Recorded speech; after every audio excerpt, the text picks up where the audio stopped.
Cuando, cuando decíamos que Henri David Thoreau es un pensador que también es muy cercano a la anarquía o al anarquismo, por lo menos, si no conscientemente él de cuando, en tanto que, digamos, su propuesta, sí como se lo rescatan, otro de los epítetos con los cuales se refieren generalmente a Thoreau es que Thoreau es un libertario, ¿verdad? Los libertarios es una corriente de pensamiento también político, que además como abanico de posibilidades uno se puede encontrar libertarios desde libertarios de extrema derecha hasta libertarios de extrema izquierda, ¿verdad? Habría que ver, uno podría discutir a dónde pueden meter ahí a Thoreau. Thoreau en algunas partes del texto parece un liberal en el sentido de ciertos liberales, digamos, contemporáneos. En algunos casos uno le siente ciertos tintes que podrían ser incluso como de cierta izquierda también. Sin embargo, Thoreau nunca hizo de esa explicitación un problema al cual se dedicara. Digamos, él nunca clarificó eso, ¿ya? Ahora, ¿por qué les digo que Thoreau puede parecer un libertario? Bueno, precisamente el texto de desobediencia civil inicia con una expresión que es harto libertaria, ¿verdad? Cuando él dice que está de acuerdo con esta noción según la cual el mejor gobierno es el que gobierna menos, y que llevada a su máxima expresión, precisamente redunda en que el mejor gobierno es el que no gobierna del todo. Pues sí, hay muchos liberales que se paran de su asiento y lo ovacionan a Thoreau, ¿verdad? Ahora, vamos a ver qué quiere decir esto. ¿Qué quiere decir esta referencia de Thoreau al gobierno? Ahora, quería hacer una aclaración también. Lo que Thoreau está diciendo en este momento sobre el gobierno en general, sobre la desobediencia al gobierno, o sobre la ley en general, sobre la desobediencia en general a la ley, se puede pensar también y se puede extrapolar, me parece, a cualquier institución en general. En tanto que, en última instancia, Thoreau lo que se está preguntando es, ¿a partir de cuáles criterios es que yo tengo que permitir que la institución, efectivamente, mande sobre mí o que la institución de alguna manera sea vinculante con mi vida? ¿A partir de qué criterios y en qué circunstancias, en qué situaciones, etcétera, etcétera? ¿Verdad? Entonces, cuando decimos gobierno o desobediencia ante la ley, podemos entender, ahí podemos en ese saco podemos meter también a las demás instituciones. Me parece que esta explicación estaría acorde con lo que dice todo. Bien, entonces, ante esta contraposición que habíamos visto anteriormente entre institución e individuo, en el momento en el que la tensión de alguna manera eh, genere un desbalance o una asimetría en la cual se despotencie la vida, por decirlo de manera general, solo lo que dice es, a partir de ese momento tenemos la opción de pensarnos la resistencia o la desobediencia. Incluso en algún momento, Thoreau lo pensaba en términos de si definir la desobediencia más bien ya como un deber. O en algún momento él hace la reflexión, ¿a partir de qué momento desobedecer es un deber para el individuo? Entonces, eh, quiero resolver esto en función de 5 preguntas, ¿ya? Las cuales vamos a ir desmenuzando poco a poco. Primero, ¿qué sería entonces la desobediencia civil? La desobediencia civil es, básicamente, podríamos pensarlo de manera general, es como un gesto social. Es como un gesto social. ¿Qué quiere decir esto? Eh, es una acción específica llevada a cabo como especie de reclamo, ¿ya? A partir de una insuficiencia que uno vaya a encontrar en las formas sociales de hacer. Lo que decíamos anteriormente, si la institución presenta respuestas que ya no solventan mis necesidades o que ya no responden a mis preguntas, a partir de ese momento entonces yo puedo empezar a objetar eh, la, el vínculo, la manera en que llevo a cabo el vínculo, con, la manera en que me relaciono con la institución. En ese sentido, la desobediencia es herramiental, es instrumental. La desobediencia es un medio para algo más, es un medio para un fin, en el sentido de que no se busca el reclamo, no se busca la desobediencia como un fin en sí mismo, ¿ya? Sino que se busca para algo más que no es ello. Emanuel tiene una pregunta en el chat. Aquí empieza la sesión de radio, ¿verdad? Tenemos un chat de parte de Manuel Gelbez que nos pregunta si se puede pensar la desobediencia como una forma estética de reclamo. Emanuel, tal vez si pudieras explicarme un poco más la pregunta, ¿en qué sentido una forma estética de reclamo? Bueno, es que aquí estoy pensando en algo que vi en un curso, ¿verdad? De que cómo los cínicos llevaban su forma de crítica mediante su mero actuar. O sea, que iban al gimnasio diciendo que cualquiera puede hacerlo. O sea, que de misma presencia impugna de los cínicos estaban entrando a ese templo sagrado del gimnasio. Entonces estaba pensando que dentro de ese marco podría encajar un poco de esa forma de mi mero actuar como una forma de expresión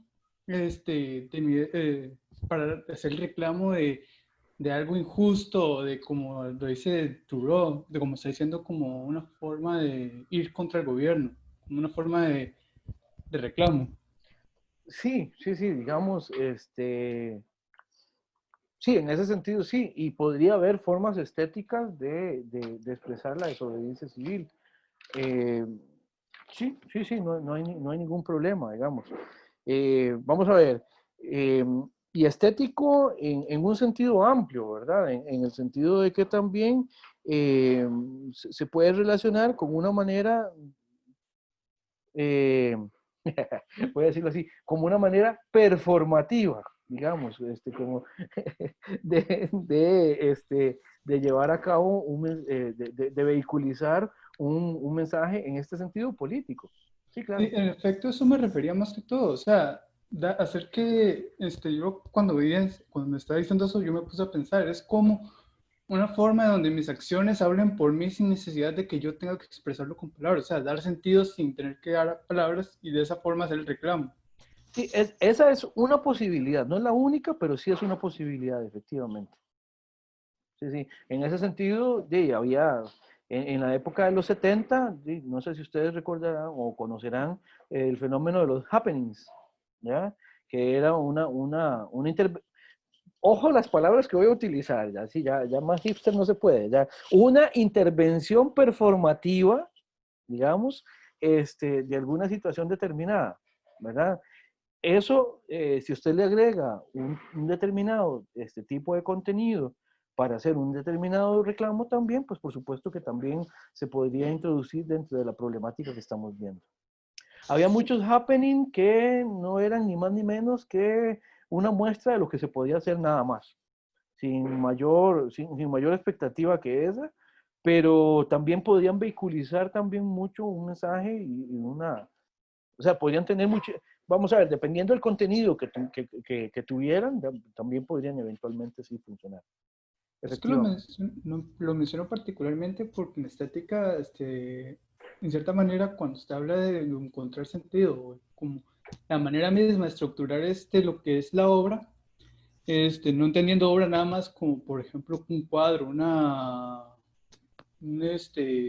teatro, sino como, pues decir, la hora de interpretar, hay cierto marco de sentido que encierra la misma obra y por eso me pareció muy curioso que Thoreau, como ahorita está explicándolo, la desobediencia civil cabería muy bien en eso que estoy diciendo, en esa manera teatral de expresar la desconformidad con el gobierno.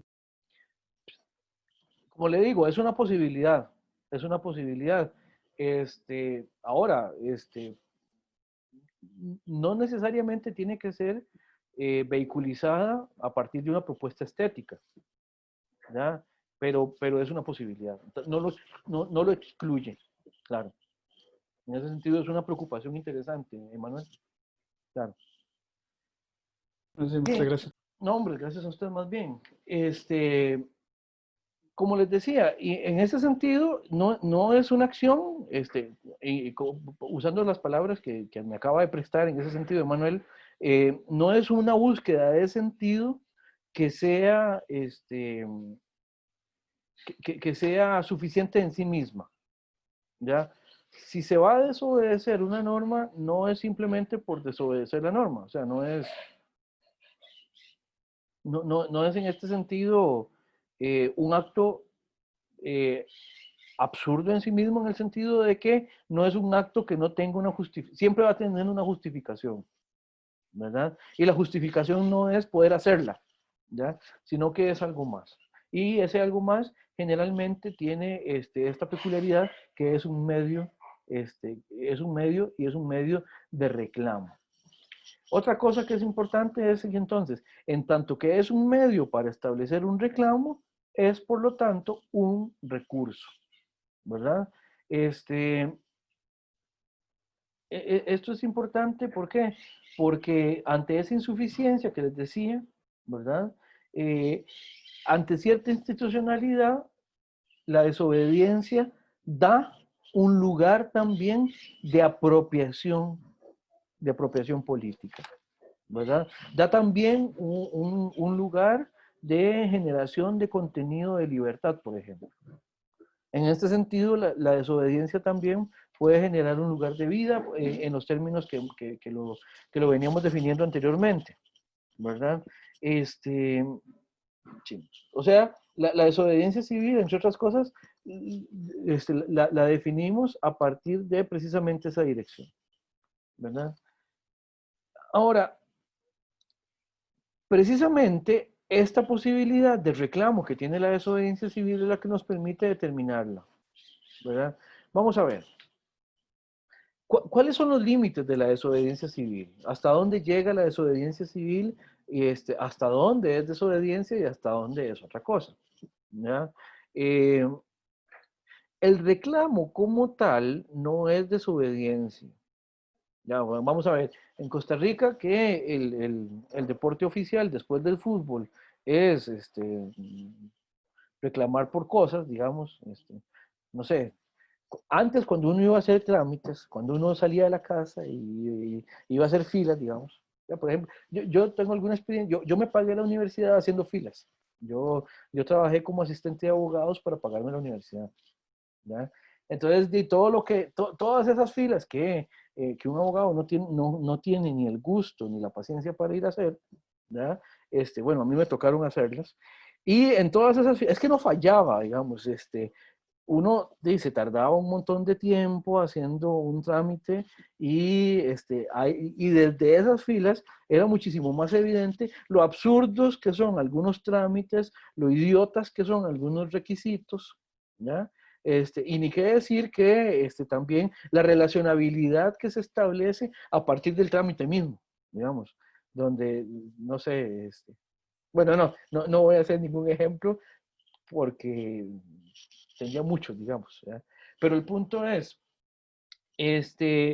nosotros en Costa Rica, y yo lo vi, o sea, no fallaba, en esa fila todo el mundo se volvía y hacía caras y reclamaba, y qué barbaridad, y que aquí no lo atienden a uno, y que es de verdad que aquí, aquí no le tienen consideración a uno, uno está aquí desde hace tiempo, llevando sol, llevando agua, cuando uno le tocaba hacer fila en las aceras o cosas así por el estilo, ¿sí? ¿Ya? Y es muy dado, digamos, en nuestro entorno social, hacer ese reclamo y después no hacer absolutamente nada, ¿ya? Entonces, el reclamo propiamente hablando no agota lo que es la desobediencia. La desobediencia, en este caso, la resistencia es desobediente en tanto efectivamente lleva a cabo una acción concreta. Y la acción concreta no puede ser simplemente decir, verbalmente expresar una disconformidad, sino más bien un actuar específico y concreto en consecuencia o en relación con el reclamo que uno quiere hacer, ¿verdad? Vamos a ver, ¿qué quiere decir esto? Que de alguna manera ese sería el límite inicial de la desobediencia. O sea, tiene que ver con una acción específica. Pero también tenemos que delimitar hasta dónde llega la desobediencia, en el sentido de que uno podría preguntarse si, eh, vamos, si los procesos revolucionarios son también eventos de desobediencia ante la autoridad establecida. El problema es que los actos revolucionarios, los actos que ya también lo que hacen es que quebrantan el sistema general de la relacionabilidad en un entorno determinado, lo que hacen es que tratan de superar incluso ese esquema de relacionabilidad, por otro que sea más o menos similar o por otro que sea sustancialmente distinto, ¿ya? ¿Qué es lo que pasa? Ya eso no es desobediencia, ya eso es, digamos, revolución, podría decirse, digamos. La revolución básicamente lo que hace es instaurar un nuevo orden de cosas, ¿verdad? La desobediencia podría eventualmente encauzar las acciones hacia esa dirección, ¿ya? Pero no llega a ese punto. En ese sentido, la desobediencia y la resistencia civiles son medios y son recursos más modestos que, digamos, las acciones revolucionarias. No sé si se entiende bien ese límite último, pero sí establece, digamos, una clara diferencia entre una cosa y la otra. Entonces, es muy importante siempre preguntarse ese para qué existe la desobediencia civil como gesto político, ¿verdad? Como recurso político. Obviamente, se genera por un desacuerdo, por una disconformidad, por una inconformidad o por una insuficiencia de lo que consigue la institución. Aquí lo que pusimos fue con lo que busca la ley. Bueno, pero extrapolando, podemos decir esto de cualquier institución en general, ¿verdad? Otra cosa, para reconocer la desobediencia civil, pues habría que analizar eventualmente cada uno de los eventos. ¿Por qué? Porque no hay una única manera de hacer desobediencia civil, hay muchas maneras de desobedecer civilmente. O de resistir, o de hacer una resistencia al entorno de cosas. No sé si han visto una película árabe que se llama La Fuente de las Mujeres. En la Fuente de las Mujeres hay un ejemplo de un tipo de resistencia que ya se conoce desde la antigüedad, digamos, creo que en las comedias griegas también hay una referencia, este, y en la Fuente de las Mujeres, eh, vamos a ver, la historia más o menos se sitúa en una comunidad rural árabe, en donde hay una distribución sexual del trabajo, digamos, y una de las cosas que les toca hacer a estas mujeres, a las mujeres de la comunidad, es ir a conseguir agua. Y esta comunidad precisamente tiene condiciones que son muy adversas para las mujeres. ¿Por qué? Porque son lugares muy empinados a donde hay que bajar para recoger el agua y ellas tienen que ir ahí con el problema de que es muy inseguro, ¿verdad? Es muy cansado, o sea, es agotador, es terrible, ¿verdad? Y las mujeres de esta comunidad se organizan y hacen resistencia a partir de una huelga sexual. ¿Qué quiere decir esto? Que a menos que las condiciones a menos que las condiciones en las que a ellas les toque ir a recoger agua no cambien, no mejoren, no les sean más fáciles, porque incluso había problemas de que había mujeres que tenían que ir embarazadas a traer el agua y todo esto y se caían y todo ese tipo de cosas, lo cual era terrible. Pero entonces, hasta que esas condiciones materiales no cambiaran por la comunidad en general, o sea, entiéndase, los tomadores de decisiones en la comunidad eran varones por razones que creo que son obvias, ¿verdad? Hasta que eso no cambiara, las mujeres no iban a estar anuentes a mantener relaciones sexuales con sus parejas, ¿ya? Como una manera de reclamo, como una manera de poder generar el cambio. Bueno, la película se ambienta en ese tipo de problemática y bueno, ahí se generan todas las tensiones del caso, ¿ya?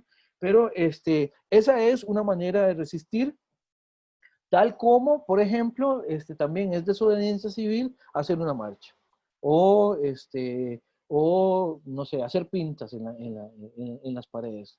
por decir ejemplos que son más cercanos a nosotros, ¿verdad?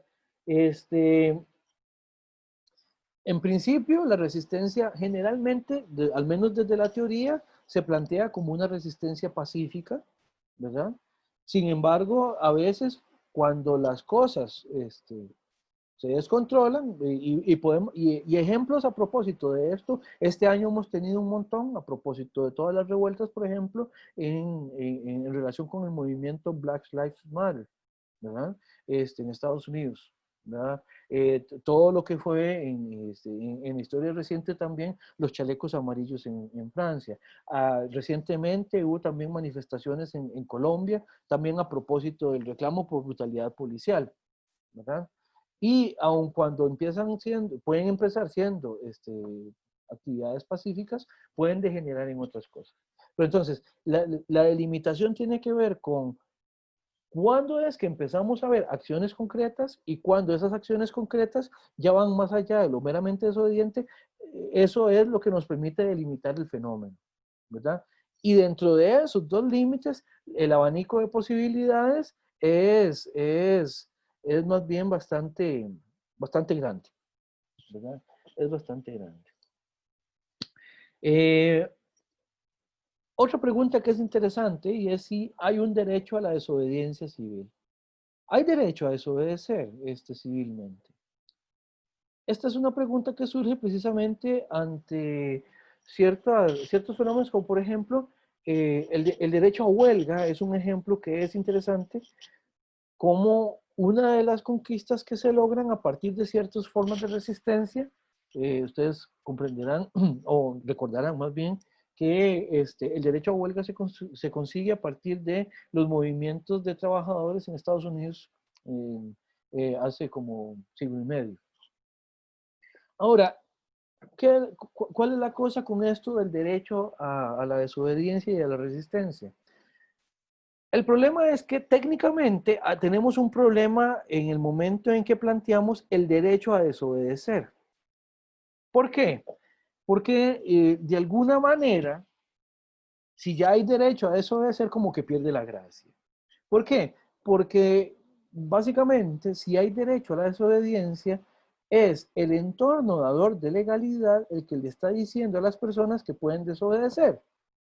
Pero si la legitimidad y la legalidad le dicen a la persona que puede desobedecer, si le están dando permiso, deja de ser desobediencia.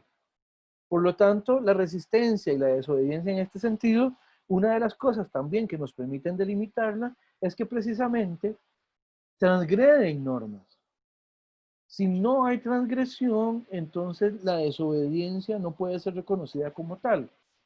El derecho a huelga, una vez que se instaura precisamente como parte del cuerpo legal, como el cuerpo de legalidad, es algo ya instaurado, ya metido dentro de la institucionalidad, y por lo tanto, en ese sentido, las huelgas solo son ejercicios de desobediencia civil si quebrantan, si van más allá de lo que la normativa que las hace posibles o como parte del derecho establece para ellas. No sé si me voy a entender.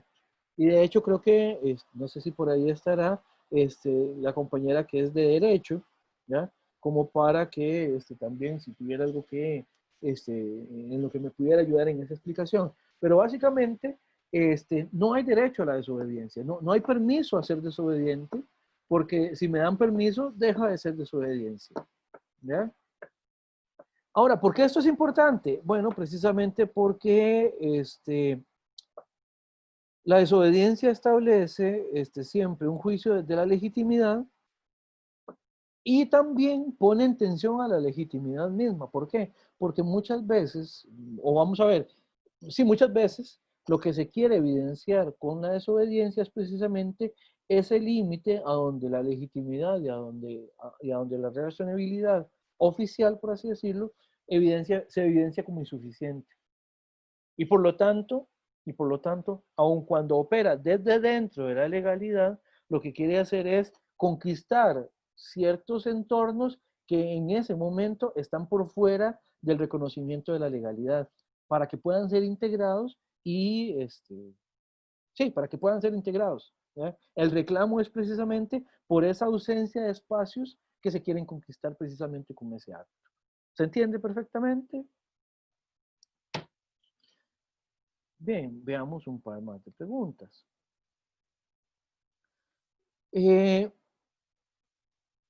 Para Thoreau es importante la pregunta de cuándo desobedecer se convierte en un deber, ¿verdad? Obviamente el problema del deber, el problema deontológico, es que, obviamente, el deber, si hay algo para lo que el deber sirve, es para perfilar formas generales de acción, ¿verdad? Y entonces, desobedecer, reconocer desobedecer como un deber es precisamente reconocer la necesidad de establecer una forma de acción que vaya en contra de formas generales de acción.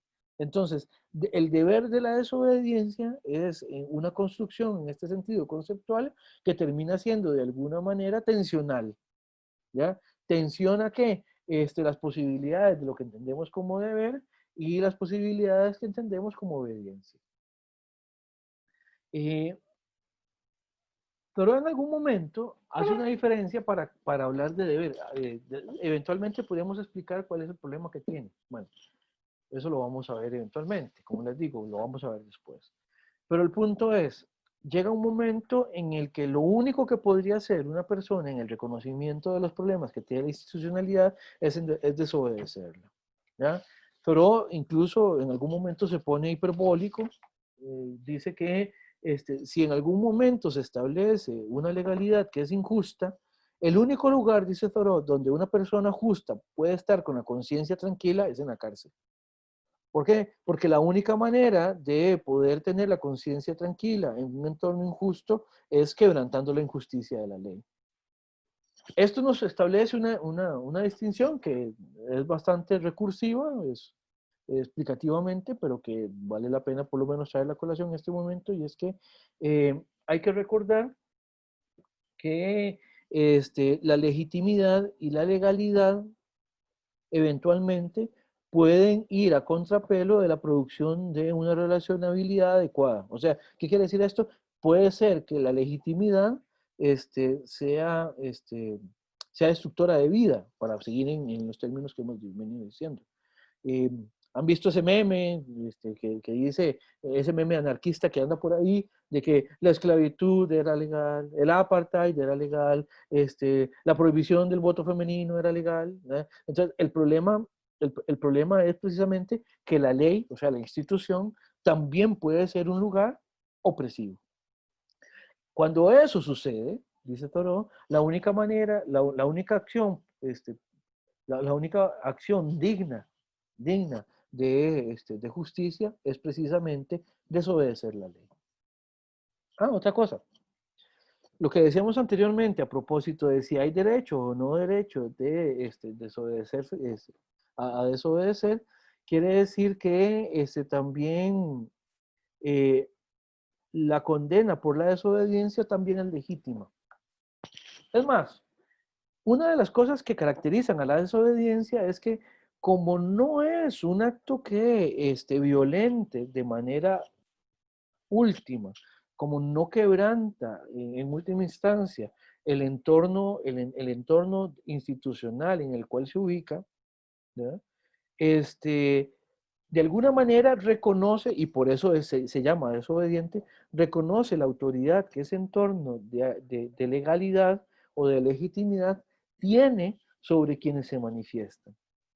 ¿Qué quiere decir esto? Uno solo desobedece a lo que manda sobre uno. Uno no desobedece a lo que no lo manda, ¿verdad?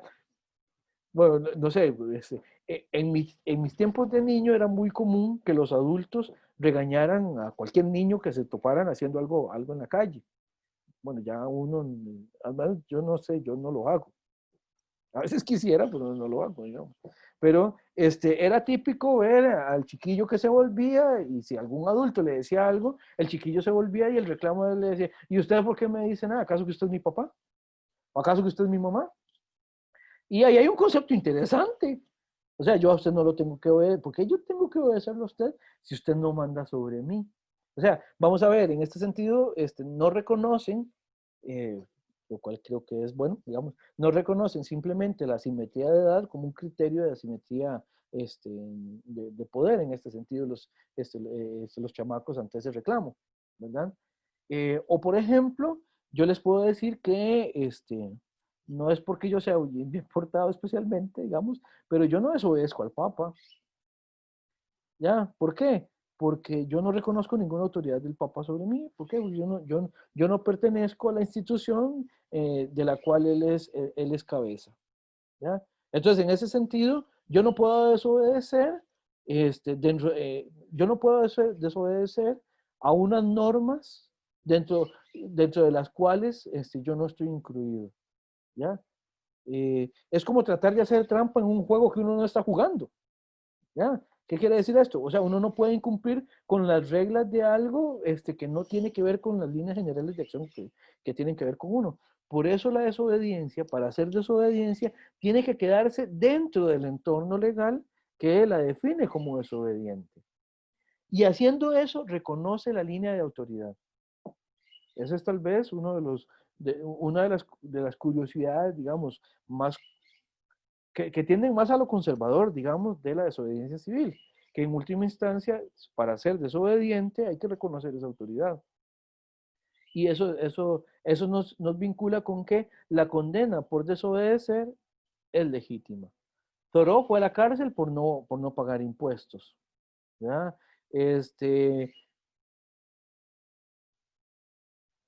Lo que no es legítimo es que el acto en contra de la desobediencia esté también, esté por fuera del entorno legal que me permite definir la desobediencia. Qué sé yo, por ejemplo, ante las manifestaciones en Estados Unidos, incluso algunos policías abrieron fuego con fuerza letal, como se diría. ¿Qué quiere decir esto? Hay gente que está reclamando, efectivamente son desobedientes, pero eso no legitimaría, no tiene por qué legitimar el uso de la fuerza excesiva al punto de que a una persona por hacer el reclamo la terminen matando. ¿Se entiende? Entonces, hay condenas legítimas por la desobediencia. Y en ese sentido, esto está relacionado con el reconocimiento precisamente del marco legal general que hace posible tan siquiera a la desobediencia. En este sentido, les decía, hay un criterio que está por encima incluso de la relacionabilidad, parece ser, que debería ser un norte a partir del cual Thoreau determina definiendo ciertas cosas, que es este viscoso límite de la justicia. Thoreau lo que dice es que se desobedece si es justo desobedecer, pero habría que ver qué significa justicia en ese sentido, por encima, digamos, de lo institucional. Por ejemplo, Hobbes no compraría ese argumento. Para Hobbes solo hay justicia y solo hay libertad dentro del cuerpo legal. No podemos apelar a justicia o a libertad por fuera de la ley, porque en última instancia es la ley la que define la justicia, ¿verdad? Entonces, Thoreau parece ser que sí establecería una posibilidad de discusión a propósito de lo que es justo por encima o por fuera de lo legal, al punto tal de que podemos buscar el cambio en lo legal desde fuera de lo legal, tratando de traer esta tensión a lo interno de lo legal con el acto de desobediencia. Bien, esto sería lo relacionado con desobediencia civil. No sé si tienen alguna pregunta específica sobre lo expuesto o sobre el texto.